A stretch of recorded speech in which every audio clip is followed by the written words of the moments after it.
ओम नमः शिवाय। हर हर महादेव भक्तों, कई लोग भगवान शिव के मंदिर पर जाते तो है, पर बेलपत्र चढ़ाने का सही तरीका नहीं जानते हैं, जिससे उनकी मनोकामना अटका हुआ कम पूर्ण नहीं हो पाता है।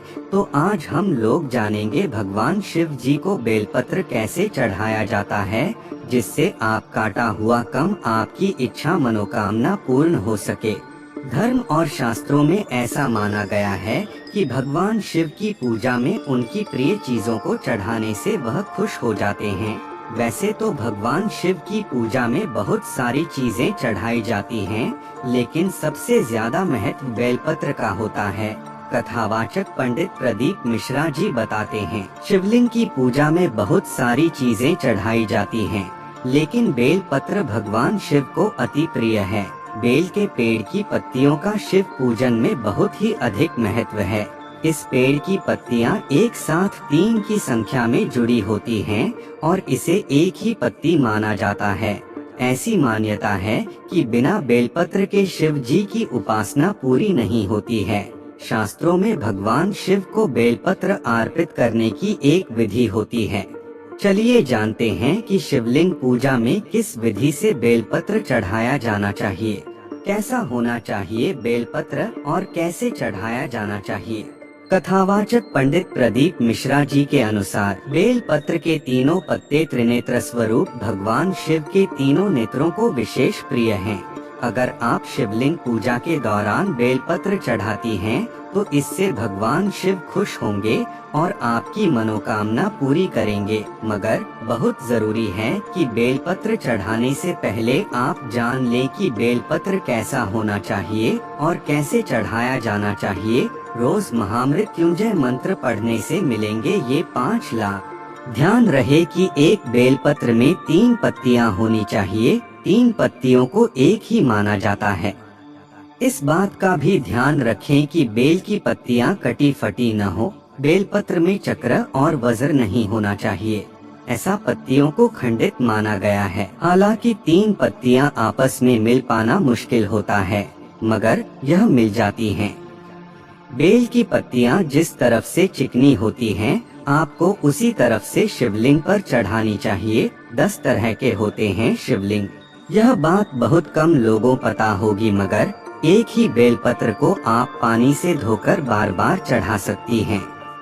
कभी भी शिवलिंग पर बिना जल के बेलपत्र न चढ़ाएं। बेलपत्र 3 से लेकर 11 दलों तक के होते हैं। ये जितने अधिक पत्र के हों, उतने ही उत्तम माने जाते हैं।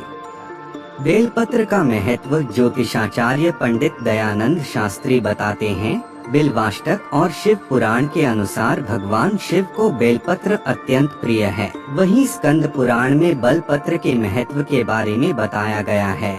ऐसा कहा गया है कि यदि बेलपत्र के साथ शिवलिंग की पूजा की जाए तो सभी पापों का नाश होता है।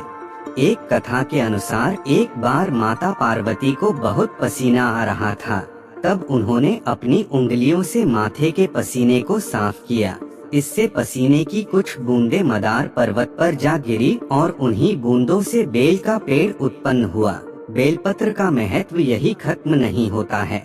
ज्योतिषाचार्य पंडित दयानंद शास्त्री बताते हैं, बेलपत्र बहुत ही पवित्र होता है। इसमें माँ पार्वती के कई रूपों का वास होता है।